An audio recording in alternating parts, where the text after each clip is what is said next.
looking at the political landscape in Gambia right now, many people are advocating for coalition that the political parties in Gambia right now, in order for them to remove the incumbent government, they must have to go in for a coalition.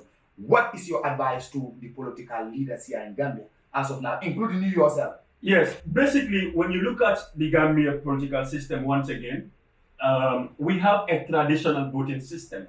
When I say we have a traditional voting system, this is one of the reasons why we suffered as a country. We have suffered for so long because what happened is people definitely do not really echo the ideas. They do not really echo the type of development that we want. The masses I am talking about, okay? It's only very few that believes that, look, I do not need to be in a political party to actually support, the development of this political party. And then looking at it, when I say we have a traditional voting system, people believe that ki suma mam, killer than voter, you understand? My grandparents used to vote, they never opposed. Many people tell you that you have an opposition, you understand? So they continue to vote. Even if the current governance or the current president, their leadership are not serving us well, but they believe that it is tradition. They believe it is a taboo that, look, we cannot leave this.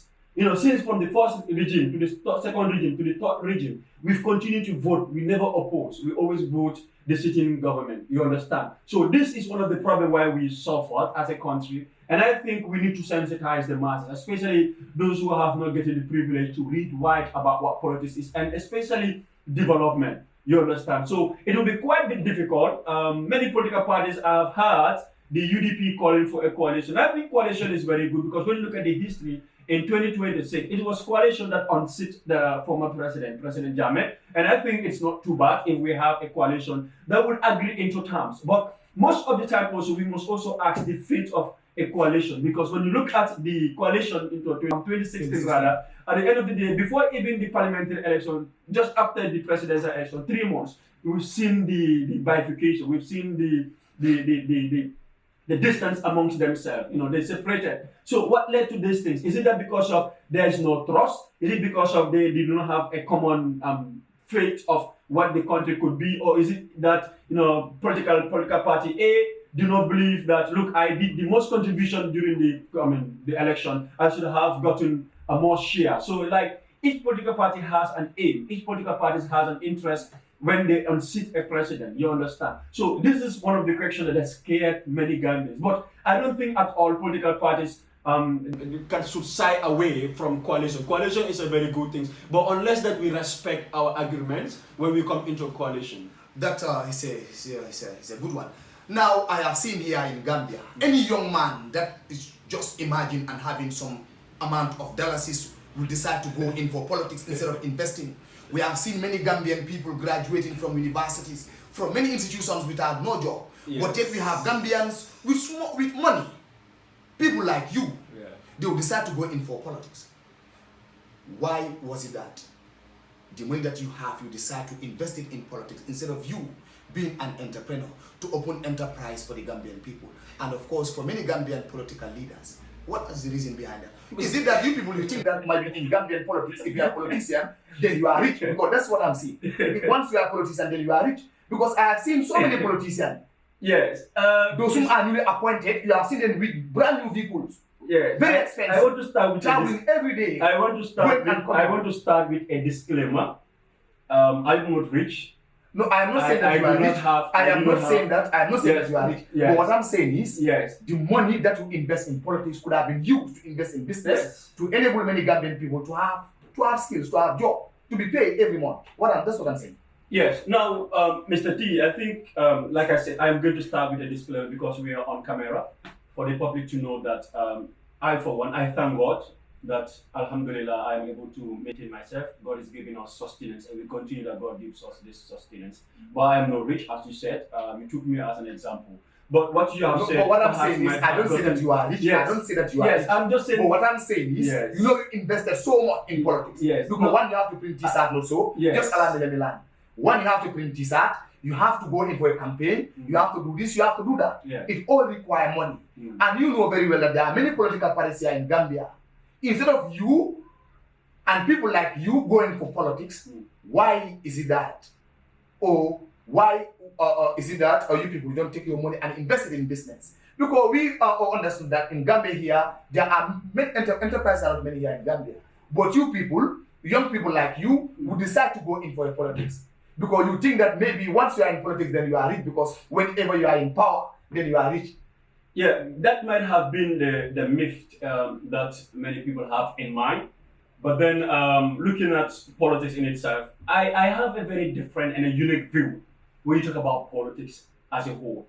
You know, politics is not something that you should invest hugely to convince the voters. I will give you a scenario. But in Africa and Gambia, you have to that is what I'm telling you. What I'm saying here, I will give you a scenario. You just need to allow me. In Gambia, one need to invest. The reason why many political parties are not doing well here in Gambia because they are not investing. Because when you organize, you have a campaign, you must prepare food. Without food, I'm afraid. Without maybe loud music, I'm afraid. This is why some of the political parties that are having large population followers, of course, they are investing. Yeah. The more they are investing, of course, the more they are generating followers. So you have to correct that one. In Gambia, you have to invest. Well, sensibly wise, that could be meaningful. But now, you need to allow me to have. No, what I'm saying, you have to correct that. Yes, in Gambian politics, you have to invest. Now we come to that. Allow me to come in now. We're talking about people invest more into politics, if I may understand what you said, rather than into enterprises to empower the young people. That a lot of young people are not empowered, or basically they are not employed. They lack job opportunities and all this. Now, Mr. T, we need to understand there is what we call a private entity. That's what we call a public entity. You understand? Politics is for the public. It's for everyone. Either in fact you are private. The politicians serve both the public and the private. Are you understanding that? Now, when you come into politics, these are things that is a must in Africa. Even not in Africa, even in other developed countries, the West and other part of the world, you must do certain mechanism, right, to basically be effective in politics for people to understand that yes, this one works. It's not an investment. I'll give you a scenario like I told you earlier that I've always been a keen follower of Lumumba. Lumumba once contested in Kenya to serve the parliament, okay? And one of his brother, a friend of him, pledged and given him the support that he needed, that is about 3 million Kenyan cedis. And then what he did will amaze you. He used the 2 million and give it to charity. You understand? This 2 million, he has given it to orphanage and other people that need his help, you understand? And used only 1 million for logistics arrangement for his political rallies and other activities that he conducted during his political party. And when people asked him, he said, look, when politicians are calling people to come for rally and other things, the people that are coming to support you, you understand, they are not coming there to eat, they are not coming to drink. If totally they want you to be there, or they totally want the development of this country, their interest is not to come and eat. He never made any food for them. He never given them any water to drink. And he was asked this question, and he was quite proud to say, look, I have not given anybody water to drink, I have not given anybody food to eat. So this is what we must call. And but the populace, you see, we look at politics as something that is just a tic-tac game. It's not that, you understand? But sometimes politicians, they are a total reflection of the people that are following them. The people believe that if we go for rally, we do not eat or we do not drink, we will not vote for you. They want to enjoy that. And this is why most politicians, they deceive people by that. They'll provide a lot of, cooking pots to provide food for them, a lot of water and other things that they believe that the populace need this. The populace believes this kind of politics is what, and that is why we must sensitize it again. We must educate the populace to tell them that politics, you do not need to vote for somebody if he has provided you a bag of rice. You do not need to vote for somebody if the person provided you a bottle of water to drink. If you are voting for somebody, sincerity and be honest that this person is quite capable to serve the country and drive us to the destination that we deserve. So it must be with total honesty. You understand? We do not need to scam people. We do not need to also tell them that, look, if you don't give me the brown envelope, I will not vote. People buy votes. And people go out there to say their votes. Because of what? They don't have sustenance. They don't have provisions. So, looking at all these things, these are problems why most politicians, as you said, they rather believe, or they rather prefer to come into this space and then scam the people, I would say. Right? But politics also otherwise, yes. Perhaps people think that when you get into politics and now you become a president, what is the salary of a president? Looking at, I was going through records, I think during the first regime, the president's salary used to be about $10,000. What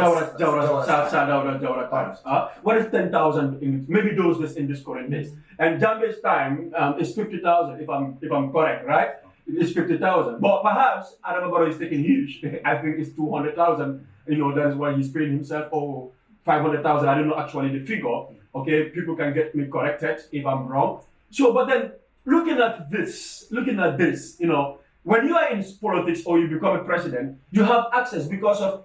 In fact, this is why sometimes when people say we should give them the glory, we should give them the due, you know, you were elected to give us development. You understand? So that is what they take and believe that look, it was done by my own. You understand? So if you are a president, you are elected, you do not do these things, how would you serve your people? In Gambia, Yeah.